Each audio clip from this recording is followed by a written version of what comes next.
J. Caligulid, Autumn 937. As the waters of the Aden began to widen, that was when Osrith broke from Edwin and Finoli's company. Her horse, already weary from the 70-mile journey east, now had to move as Osrith dug her heels into its sides. Nostrils flaring, it was away. She did not stop until she got to the ramparts of Caligulid, stone, not wood, an impenetrable, unbreachable barricade which had kept the city, more or less, the sparsely populated continuum it had been since the Romans had built it. Dropping from her horse, her temper up, she ignored the shouts from the prince and the abbot behind her, and the protests from the guards at the gates of that benighted city. Apart from one visit on Constantine's orders, where she had entered from the south, this was only the second time she had passed through the northern gates, that day, heading in, not fleeing out, with Eric Thurgilson, a prisoner, as she had been. The city was not on fire today. But she was still angry and livid that Constantine had chosen to bring Edra down here, to the ancient capital of Finoli. Now Abbot Findel had told her that there was a meeting being held there and, in attendance, the Cymric kings, all 5 of them, including Sindlan, Edwin, who was now behind her and issuing orders to the guards as Osrith furiously covered the ground between the ramparts and the palisade wall. Owain of Strathclyde, and Anlaf of the Norse, get out of my way, fool! Osrith screamed at the next guard who tried to get in her way. Adrenaline drove Osrith on, and she hit the hapless man about the face with the hilt of her sword. He fell, the way was clear, and she stalked into the courtyard. About her, the citadel looked much was the same as she remembered, and her anger flared, to shield her fear. Edra was here, helpless, and she had been here, also helpless. But why? Why had she been brought from Dunnottar to Caligulid? A scream coming from the scriptorium drew Osrith's attention and she strode to the door. The guard beside it, having seen what had happened to his colleague just before, wisely stepping out of the way. "Why didn't you send for me earlier?" she screamed at the person whose footsteps were echoing hers up the stone steps towards the room. She pushed it open. Edra was at least on her feet and was pacing. A woman was with her. "Osrith, you left," Eswi told her, hovering beside the door, the invisible limit that he refused to cross. "Constantine sent men, warriors. You left, Osrith, as you left Dunnottar." It was then she felt it, the shame from running, and she looked at Edra, sweat drenching her brow in this balmy, autumn season, and felt shame and guilt that she had indeed abandoned the promise that she had made to the land, to Sainid's people. If she had meant it, should she have not accepted Constantine's premise, that she had been abandoned and that another of his kin was to step in to remedy the disgrace of her rejection? "How far?" Osrith asked the girl, amazed by the look of her, wild-eyed, but resigned to the fact that the woman in her charge was in distress. Then she took the girl by her shoulders and looked at her in the face, changing to Cymric. "Have you birthed before?" she asked her, quieter than she felt, and the girl nodded. "A woman?" She shook her head. Osrith inhaled. And, at that moment, Osrith knew why Edra was there. It was because of her. Because she was the landowner and therefore the lady of Caligulid, under Brehon law. Her inheritance from Osrith, mother to daughter, meant she and Anlaf owned the land from at least Strathclyde to Amont Bridge, the old kingdom of Wst, to the coast to the west and to the highlands to the east, bordering Melrose, and the Keld Forest. It was a vast land, an old land, and many people she had known over the years had claimed to the lineage of the Hen Ogledd, the people of the Old North, through the line of Coelhen and King Urien. 3 of them are living as lords and kings, Owain of Strathclyde, Sindlan of Gwynedd and herself, if that counted, as lady of the land of Berwick, which had once been Bernicia, which had once been Gododdine, the Pictish Cymric land adjacent, between the Tuide and the Consit. "Edra," Osrith said to her daughter, in a voice which appeared much calmer than the turmoil in her mind, "I am here for you, child. I am here." "Mater," Edra gasped, as another birthing pain racked her body. She turned her piercingly blue eyes to Osrith. The terror that had been in them had reduced and instead, familiarity, gratitude that she was there, which made Osrith feel much, much worse. A pain racked through her again, and Osrith supported Edra, wishing with all her will that Elasad was there, midwife, layer out, marriage custom guardian to the Pictish Gael nobility. She would not have let Osrith go in with the dirt of the road on her, and at that thought, she backed away. I will return, Osrith promised, as she pulled the dress from Edra. Her underdress was already soaked in sweat and it clung to her heaving body. She turned to the maid, who was looking at Osrith, wild-eyed. I need to bring someone. They need to bring boiled water and fresh clothing. They need to have. She looked round at the scriptorium. Has this room even been scrubbed with lye? Kept clean? It is a monastery scriptorium, came Eswi's voice from the steps. Of course not. But it is the best that Caligulid has. No, it won't be. Osrith shouted back. She paced to the door, and pushed past Eswi. Watch the maid. Make sure that she keeps walking, Edra. By Christ in heaven, you do it if you have to. She said to Eswi, you are cleaner than I am for a start. I don't want what nearly happened to me happen to her. Not waiting for Eswi to reply, she pushed past him, stamping on all the steps back down the scriptorium tower as if she had a personal grudge against every single one of them. The guard who had moved out of the way of Osrith on the way up did the same on the way down, and she looked left and right, for the stables. Find someone, anyone, Osrith told Finolai, as Abbot Findle came over to her. Osrith, where are you going? The kitchens, she told him. I need to wash my arms in lye. I need boiling water. I need towels. It was at that moment, when another scream came from the tower, that she saw Constantine. He did not seem to see Osrith at first, looking up as he was doing to the tower. Then, he noticed Finolai, and then Osrith, as she dipped into the kitchens. Beside him, Owain stood, watching Constantine watching them. They had been in the midst of a long,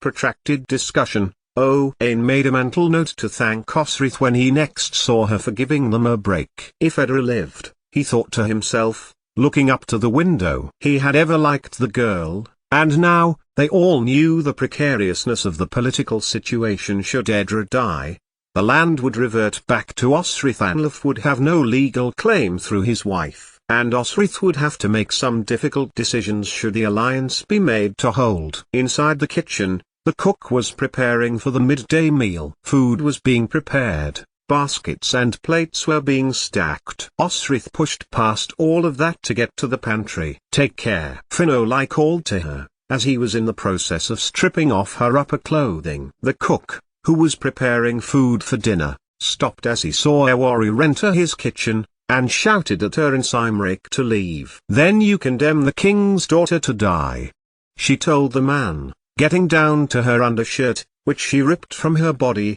to stand part naked in the kitchen as she located Doc from the pantry and threw it into the already boiling water. No, Finolai cautioned the man, as Osrith stirred it, and with a linen cloth which she then soaked in the water, sponged herself all over, before tying the rag into her hair. The cook, who was looking goggle-eyed at her, looked then to Finolai as Osrith went to the pantry and located more linen, which she bound her chest with, not for battle, but for decency, leaving her arms free. Go to her, Finolai urged as another scream penetrated their ears. But Osrith hesitated, remembering the poor servant girl who had given birth at Doia, whom Mary, Constantine's future wife, had birthed with care and humanity, traits which Osrith had not witnessed up to then in the haughty princess of the Alade. Edra had, with Elasad, attended Osrith when she had birthed young Finan. She had been 12 and had handled the matter with the ease of a woman twice her age. Now,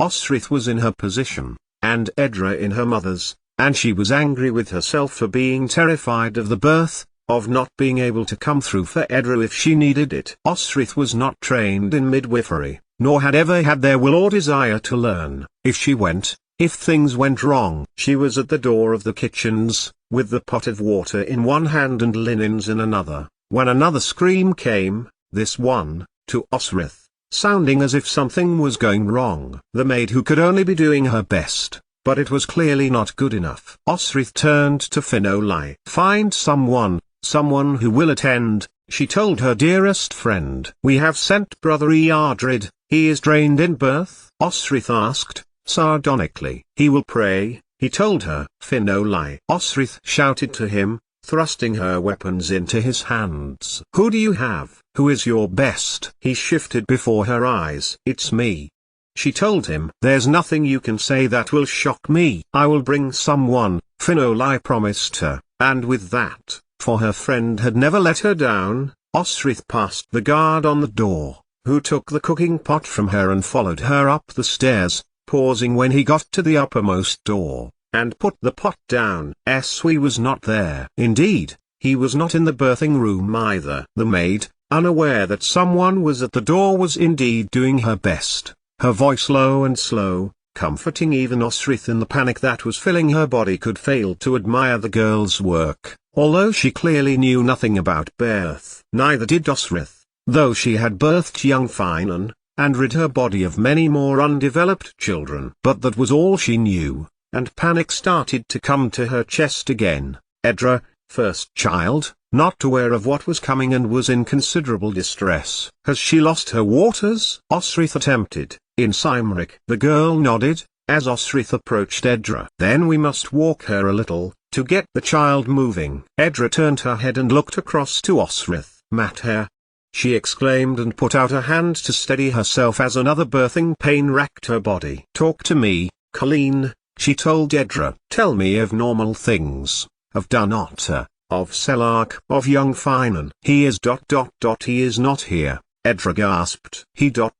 is with you, or you to it?" Osrith nodded, and inhaled to steady herself. Of course, he had gone north, but may well have missed Constantine. He would be heading back, or maybe to hear if he had heard where the meeting of king and lords was happening. "Malcolm is married," Edra went on, pushing through with another contraction. "Cara Lane lives at Dunota now. Selark, Constantine's son, with them. So, young Finan would have someone to meet him when he got there," she thought. But, of course, he would not. Malcolm and Selark would be here. The armies she saw when she arrived would be heading south. This, then, was one last conference before the big push against Ethelistan, and she knew as well that it wasn't just Edra that was important here. A battle was going to happen, whether she wanted it to or not. The Morrigan chose that moment to remind Osrith. She knew it in her heart. So what happened next might determine how many lived and how many died. At the door were two figures. Osrith may not have noticed them unless the maid had backed away. Eswi called to her, and Osrith turned round. "Abbot Findle told me to tell you he has someone."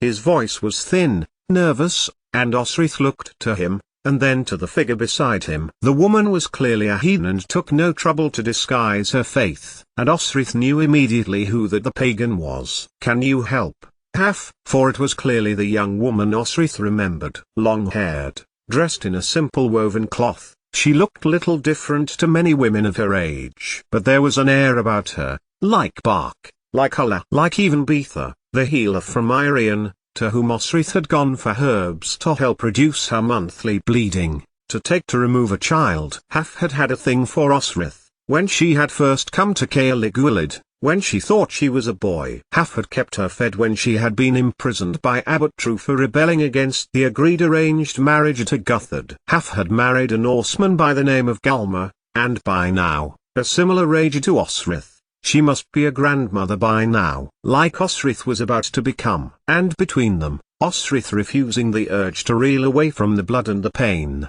and bone-aching effort, helped Edra bring forth a daughter. The maid had gone to obeying Haf, whose father still worked in the kitchens, and ferried hot water and linens up to Edra, and Haf had given the girl strict instructions about what was to happen next. The lady was not to be left, that she and the girl and Osrith were going to tend her postpartum. 88,888,888 when Edra slept that night, the babe beside her, the maid sitting watch, and Haf returning to her home outside the citadel, just for a few hours to put my affairs in order, she explained to Osrith, and told her that her husband, the Norseman, and her children, of which she had 4, all had children of their own. Osrith stood on the other side of the tower and breathed. Edra was safe, both she and her daughter lived, and the maid was going to ensure absolute cleanliness to prevent any chance of childbed fever or any other illnesses and maladies that might occur now the child was there. The night was warm, and still, and Osrith breathed the air as if she had been deprived of it for several hours. It took a hand to Osrith's bare shoulder to realize that she was standing close to the inner chapel entrance, and the coldness on her flesh made her jump. It was Constantine, and Osrith blinked a few times so her brain could register that it was really him. "You are wanted, by High Will of Deheubarth," Constantine told her. "High Will of the Cymric." "High Will?" Osrith repeated, still feeling dazed, and fighting for the urgency to see what he meant. He looked her up and down. "Edra lives," she told him. "Anlaf has a daughter." At this, she saw some of Constantine's facade move, relief filtering over his features. "Did she have to come here?" "Osrith, the situation between the kings is delicate. One negotiation here, another there, and the alliance will fall apart." He looked to the southern gate. "We are poised on the edge of action. When the time is right, before the end of the fighting season at least, we will move on Athelistan and fight him at a place of our choosing." "You will be the aggressor," Osrith told him. "You will be the invader. We are launching a counter-offensive." It was Athelistan who chose to invade. He moved his hand to her shoulder again, his touch light, his fingers cold. "You should dress." Osrith looked to his hand and then to his face. Dear Constantine, with whom she had spent a lifetime fighting as a dog and a cat might fight, who hated one another and played cruel tricks, who wound her up so much that she yielded to his tricks, yielded to his body. "I will have Eswe fetch you warrior clothes," he told her. "You were her mother today, that babe you brought, begging for Domhnall's hospitality. You fought to secure the life of a child, out of so many children who are orphaned, recognizing that she needed safety. You." Constantine leaned over and kissed her forehead. "You were that one person who I grew to abide, when I abided no one, impetuous, stubborn, strong-willed. I am sorry you felt you were left with no choice but to flee. I did not explain myself clearly about your marriage." Domhnall. He looked across the courtyard, to the hall which he had clearly left. Two languorous guards marching slowly from one side of the hall door to the other. "You must consent to this, of course, in order for the marriage to the Allied warrior to be ended." Osrith turned to Constantine, and threw her arms around him. He had hated her, and wound her up, hit her and starved her and tricked her into standing outside in the freezing cold when she had displeased him. The embrace was only for a moment, but it was raw with emotion, for their daughter, raised together, at Dunnottar, Edra, rescued from Wessex's Thyra died. Then Osrith stepped back, warrior once more. "If I felt that in any way Finan had dishonored me, I could think of no one I would be wed to than Domhnall. I know that he did not make the offer lightly, and it is more than I could ever be worthy of. And yet here, in the eyes of all at Caerleguilid, who followed the Brehon law, despite being, nominally, Northumbrian, they were married." Osrith smiled. "And the old lands of Sht would have a new lady, after Edra, her daughter. Osrith's granddaughter would inherit the lands from her, directly from Gwyddolf, who, presumably, had them handed down to her through the female line since the law began." Osrith was Cymric, here, in this citadel. Her marrow told her that she was in the right place. The Morrigan told her her birthright was amongst the people of Caerleguilid, of those people descended from the pagan tribes of Britons, who had embraced the first Christianity, the Irish Church. "When you are dressed, come to the hall. The lords wish to speak to you." "I will actually." 88,888,888. But she was not announced as a warrior. Neither was she announced as the Lady of Berwick or the Lady Edra's mother, or a Gale, or even a Bernician Angle. It was the Prince of Gwynedd, Sindlin, standing beside Owain of Strathclyde, who crossed the flagstone floor and crossed to her. He bowed. "The Queen of the Hen led." "Gwyddolf, Gwyddolf!" came the cry, from all of the leaders, kings and lords in the hall. "Lady, walk with me, to the center. Take your place on the throne of Sht, the first monarch of these lands in 500 years." And to his side came his cousin, Owain, now King of Strathclyde, once grandson of the last king, Anarod. Both stood either side of her, flanking her as she looked around the hall. A place had been made for her, a chair in the center of the hall, and Osrith, against her better judgment, walked with the two princes. Around the perimeter of the hall were sitting many lords and kings. The two empty chairs at the back of the hall were presumably Sindlan's and Owain's. There were other lords and kings she knew, Edwin, who had accompanied Finolai, who were standing beside one another, Rodri and Owain, both Hywel's sons, both kings in their own right. Domhnall stood beside Constantine, and on the other side of the king of Alba was Anlaf, tension on his face, although Osrith was not entirely sure that it was because of the negotiations. And Guthfrith, he, too, was there, Sigtrygg's brother, presumably to resume his kingship in Ofoik when whatever deal had been arranged could be carried out, with Anlaf, presumably, occupying the lands south of Owain's, and to a Montbridge, a nice, tidy parcel of land thanks to Edra. Thanks to Osrith. Caerlygwylid was chosen for its neutrality. Then no king ruled here. Guthred, her supposed husband, once, Gisla's brother, had been the last. Abbot Findel, Finolai, managed the citadel for its own sake, surrounded as it was by anxiously ambitious men. So this neutral space had been chosen, and would be needed, knowing how the discussion had gone at Elenvanin. Anlaf's stronghold would have been forceful, effortful, exhausting. They were discussing the very existence of their kingdoms and the men and families they were committing, depending on the action they agreed to that day. And, presumably, one of those actions was to bring Osrith to the citadel where her ancestors had ruled and had reigned. It was no coincidence that not one man amongst them stood further forward or higher up than another. They were waiting for her. "Will you wish to speak to me?" Osrith said to the king of Cymric. "I would speak pivotally, lady," Hywel told her. "There are no secrets here," Osrith told him, "and them all. I was brought here for a purpose, and I can guess what that purpose is. Whatever you wish to say should be heard by all." Hywel looked to his left and to his right, to his sons, and then stepped forward. "As you wish, lady," he told her. "I say this: you should give up the land, and its titles, everything that you hold on this land." Hywel's voice was firm, and fair. "I will tell you, as I have told all here, I am no longer on the side of Aethelstan. We are no longer allies, for he would take my land, and the land of everyone who stands before me now." He nodded to the leaders before him. "For we are decided, we have been decided for a long time through our alliance, that every Anglish and every Saxon person on this isle of ours, this island of Britain, should be driven back to the sea." It was a popular argument, one which brought cheers and applause. So,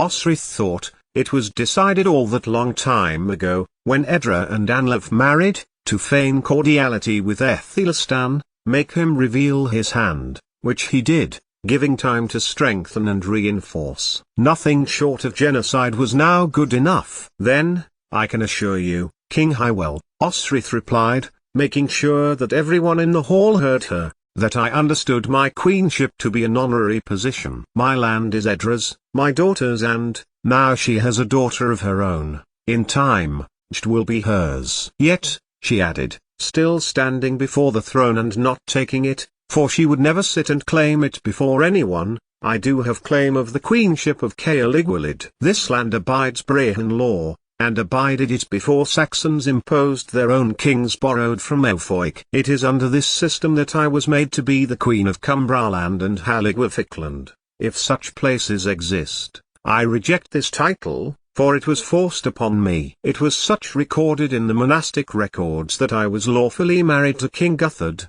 so I was, lawfully, his queen. I reject all claims I have on the land here, whether known as Cumbraland, Northumbria, and the Henoled. Nothing," Osrith added to them all, "would compel me to claim any land," she added, ensuring she had said this clearly, and not only in Gaelish, but Cymric, Anglish and Norse. There was silence. Everyone was still, and Osrith looked at their faces. As she had the audience, Osrith went on to claim what she was going to do next. "I will remain with my daughter until such a time I can travel back to my land for Blood Month and to assist with the land at Berwick. Here, She looked to Constantine. Bean is next after Senid, and at her dead husband's name a gasp came to her throat which she quickly dashed away. And he is stewarding the land. For it had been Coltigar who had come to see her, before Osrith left. He never asked her feelings but he did that day. What would you have me do?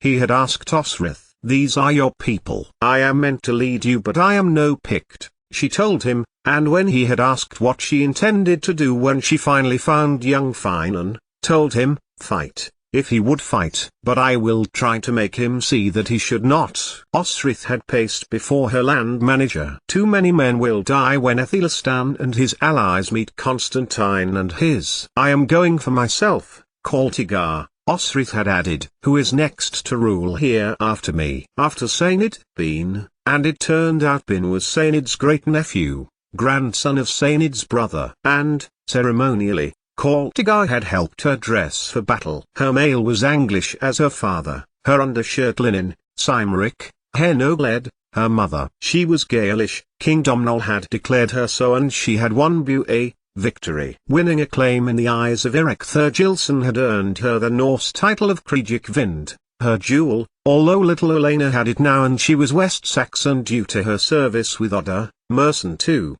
for Ethliad and Ethelfled and Aethelstan. And if she were to accept Constantine's accommodation for her marriage, she had enough reasons to fight on either Constantine's side or Ethelstan's and still, as she set off, harvest fine and the cycle of autumn beginning, Osrith still did not know whose side, in the end, that she would fight on. But now she did. Now she knew exactly what she must do. Constantine always won, in the end, and Osrith should know by now never to fight him. And I accept the kind and considerate arrangement you have come to, after much effort and grace, King Constantine, Osrith concluded, turning first to Owain and Sindlan, and nodding to them. If you wish me to represent the interests of the Old North, I will so, and gladly, for they are that of my mother's line. However, I will involve myself in no politics, such things you must deal with yourselves. She turned back to Constantine and now walked away from the old northern throne. You arranged that,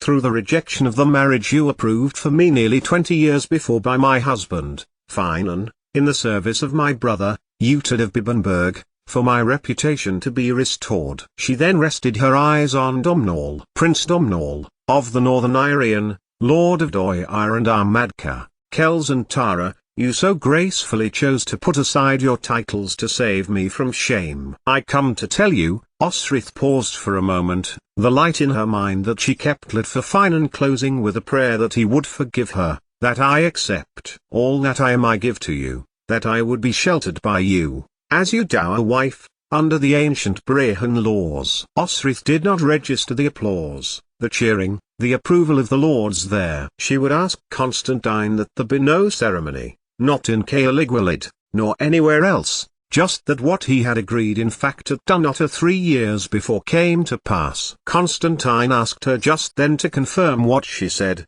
and he declared it before them, and Osrith stepped away from politics and into retirement as a dowager lady, with Domhnall, nominally, now, as her husband. He would confirm that she understood all that went with the position, and that, with her husband's approval, she could return to Berwick. And that was all that Osrith wanted to hear, that Berwick could be, once again, her home, and she its lady. Domhnall said nothing to her before she left, dismissing herself from the battle discussions as she did so, and watched her retreat towards the door of the hall at Caoligwalad until it closed behind his wife.